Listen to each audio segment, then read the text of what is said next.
Hey, welcome to Victoria's Best Beaches. Great for young scientists, birdwatchers in downtown. Family friendly with kids, or last chance to visit a beach before you go back on a ferry or a plane.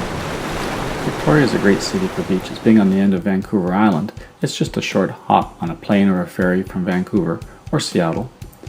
It's a park system to the west, the Juan de Fuca Strait Park, which is a series of fascinating natural, surfing, hiking, camping beaches.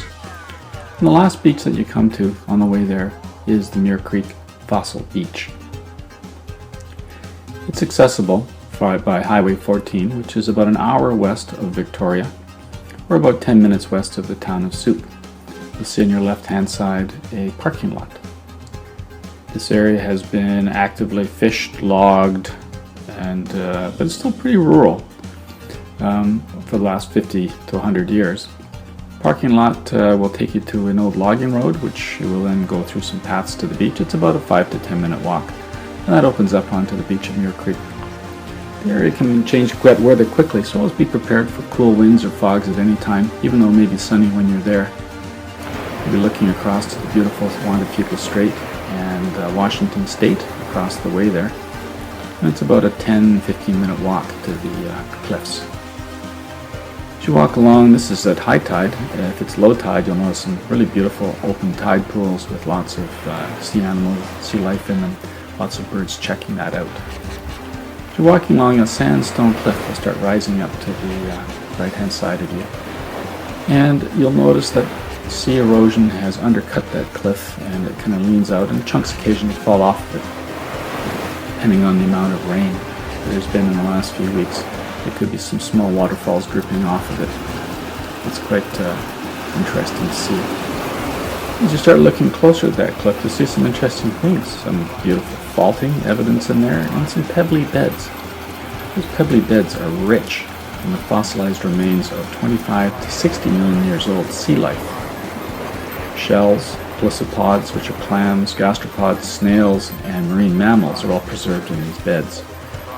At low tide, you'll see lots of chunks of rock lying around with these beautiful, well-preserved fossils in there. The mammals include a bear-like animal, a manatee-like animal, and a primitive whale.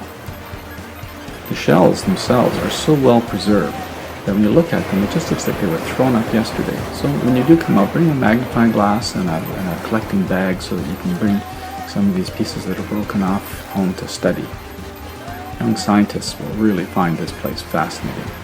If you're really careful, you might actually find some little tiny triangular-shaped shark's teeth tucked in amongst the shell fragments. As you're walking back along the beach, have a look out for pebbly stones that might actually contain fossilized wood fragments from about 50 million years, as well as the abundant life that you'll see of the humpback ray or orca whales and the seals that are out in the water. The pebbles themselves tell the complicated story of the geology of Vancouver Island, and are fascinating and beautifully polished in the waves. That's a whole story in themselves, and will be a later video that I'll put together on how to recognize them and what they are saying. But eventually you'll get to Muir Creek again on the way back, and you'll see a number of pathways that will all eventually lead back to the old logging road that will take you to the parking lot. It's a beautiful place on a sunny day, and I sure hope you get a chance to see this very unique setting. Let's look at Esquimalt Lagoon. Esquimalt Lagoon is very unique. It's formed from a chunk of ice about 100 meters thick that was left over from the last glaciation about 12,000 years ago.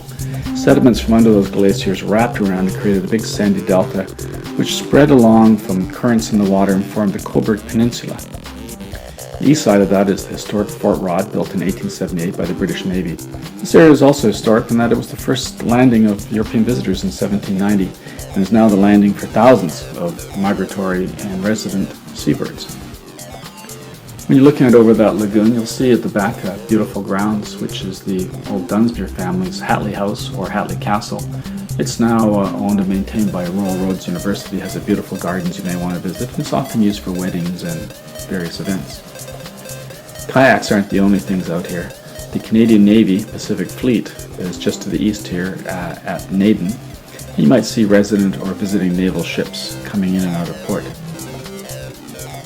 As you're walking along, you'll see thousands of these birds. It's a beautiful sight, and if you have a good camera or telephoto lens, you'll get some really unique photography. At the east end of the lagoon is Fort Rod, and in front of that is Fiskard Lighthouse. Built in 1860, the lighthouse on the west coast of Canada that was to protect the abundant sea traffic that was coming in and out of the harbor at Esquimalt. There's still a nice visitor center in that Fiskard Lighthouse. The Metchosin gravel pits in the back have now been closed since 2007, and the sources of some of the sand is slowly disappearing, so this Cobourg Peninsula will change its shape over the next decades.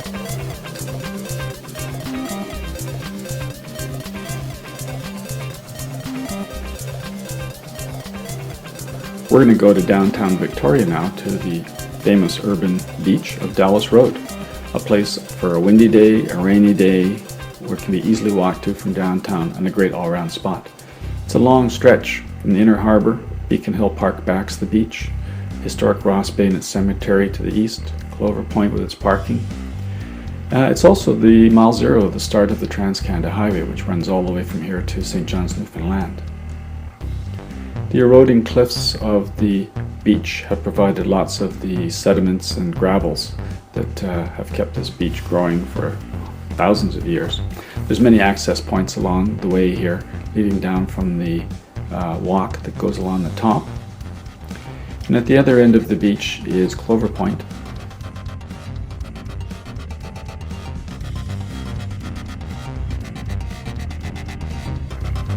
Clover Point parking lot is a great place to park, especially if you have kids and you want to access the beach quickly and you're carrying a picnic or something down to the beach.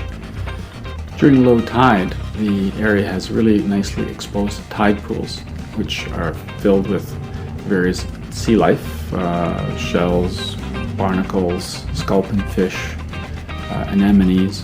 You may be lucky enough to find a nice starfish in there as well. This area is usually windy, and from watching the birds making full use of it to the people making full use of it is a lot of fun. Of course, kites are very popular here, and some of them are quite elaborate and huge. In fact, some of the parasails have gotten large enough that they will carry people, and you might be lucky enough to see the parasailers drifting back and forth around the tops of the cliffs. And the parasurfers are out there on their boards. On a windy day, they're quite fantastic to watch, going at super high speeds, catching air and doing big jumps in the water. It's a lot of fun to watch. There's lots of viewing places along here. This is at Clover Point parking lot. There's lots of little treasures here. You could feed the gulls, you could spot the boats. Very popular place for walking dogs, bird watching, watching the various freighters going by in the strait here. The driftwood is often made into fantastic little structures, and there's art tucked away and hidden here and there. Sculptors and artists have come down and left their own little brand and mark. It's kind of fun to try to find and discover these spots. You may be lucky enough to see the Canadian Navy practicing out in the bay with its Sea King helicopter support, or the Canadian submarine, the Chicoutimi, going by. Or some of the cruise ships tying in at Ogden Point at the end, and there's always sailboats going by. Very popular place for regattas. Come in the evening and the sun's going down, the big sunset west over the Juan de Fuca Strait. Clover Point is a great spot to sit out there and have a picnic and look for that. When the weather's not so good, you don't have to be a dog walker to come down and enjoy the beach. The big waves and strong currents have really smashed and broken up the rocks and polished them up just like a gem tumbler. A local university professor here has written a great pamphlet which is available in the bookstores, showing all the different kinds of rocks and pebbles and what they're made of and the history of them, and it's fascinating. Amongst the beach glass and other artifacts washing up on the beach, it can make for a really interesting afternoon. Well, I hope you get a chance to enjoy Dallas Road Beach on a beautiful day or in the rain. It's always good.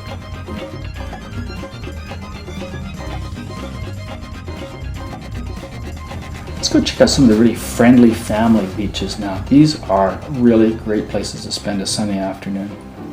First is Gonzales Bay. When you think about Gonzales, it's very protected, and that bay faces south. And so in the wintertime, it's actually quite a protected, warm spot. And then in the summertime, it's wide, sandy beach with shallow water, is very kid-friendly for wading into with almost no current or waves. Sometimes the water can get too warm and have a little bit of algae growing in it, and it gets a little bit murky. But the rest of the time, it's really quite pretty. It has great fish in it so that you can go snorkeling. Lots of birds as well. Very popular with the locals in the community of Fairfield here. The young crowd come out. Of course, it has the facilities to change in and washrooms, which is pretty important, and very easy access from parking just above it. Sometimes it gets pretty busy on a summer day to find a good parking spot nearby. But it's a very clean beach, and dogs are allowed in the spring and winter time, and a great place to have kids that you can clean them up afterwards. Next one over is Willows Beach, which is really the community of Oak Bay's great beach. Willows faces east, has beautiful views of Mount Baker and off to the east.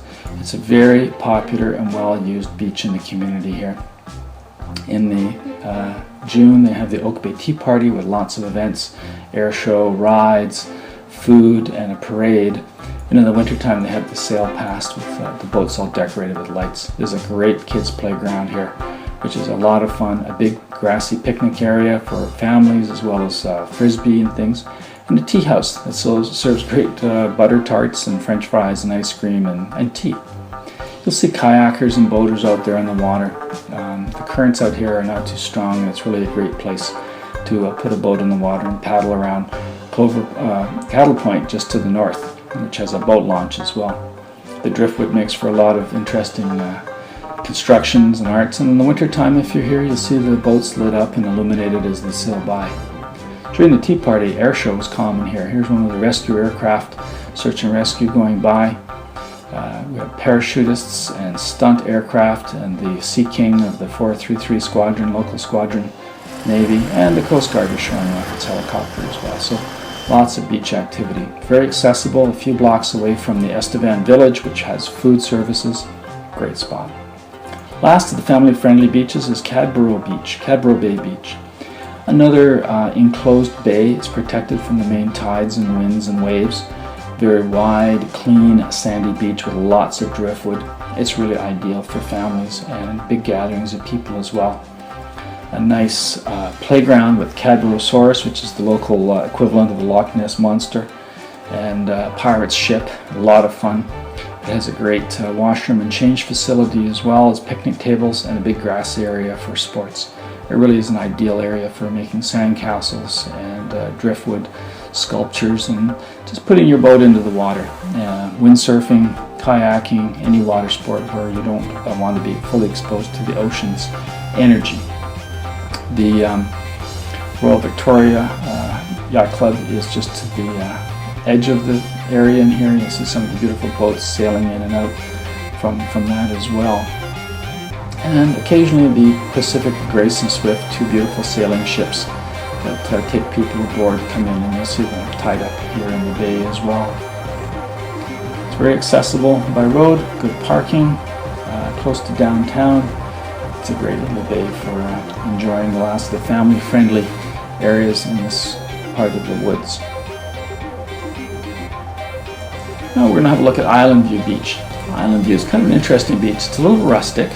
It does have change room and washroom facilities. It's north from Victoria and the ferries of Victoria. It's south of Sydney, where the ferries go off to the rest of the mainland BC, and just minutes south of the Victoria Airport. It's a great place for the last chance to get the beans out and the energy of the kids and dogs and everybody else that might be traveling with you. It's a stony beach and a sandy beach with lots of interesting driftwood and sculptures. It has beautiful views out over the Harrow Strait and James Island and Mount Baker to the east in Washington. Nice long walk on a big loop circuit. It's really a mixture of a dune, beach, and wetlands habitat with a lot of native and migratory birds and animal species here. Great, especially in the fall and spring. These very, very busy animal birding resting spot. You might see the jellyfish washing up on the beach, or see some of the big flocks of migratory birds coming in. Keep your eyes peeled for those animals. This Pacific loon diving down, a heron grabbing a gunnel fish off the bottom. Some of the larger birds you might see as well is abundant eagles, bald eagles around here, osprey, kingfishers. There are some river otters floating on some driftwood eating crab that they've caught off the bottom. And if you're lucky, you'll see an orca or two, or the pod. Best way to find orcas here is to look for the whale watching boats, like the Prince of Wales here. You see them stop, they're probably watching a pod of orcas, and they're very smart in terms of where they might be. And that's a Canadian sub going by the HMCS Chicoutimi on the sea trials. Anyway, those are some of my favorites. There's many beaches here at Victoria. It'll take a long time for you to go through them all. But these are great for families, rainy days, scientists, last chance before you get off to the airport or to the ferries. So lots for you to do. Hope you really enjoyed that. The pebbles on the beaches are fascinating, and I'm going to be doing a video later explaining where they came from and what to look for as far as that goes. But the best part is that it's never boring, and even when the weather's bad, you can get there in your raincoat and walk along and find something new. Thanks for watching.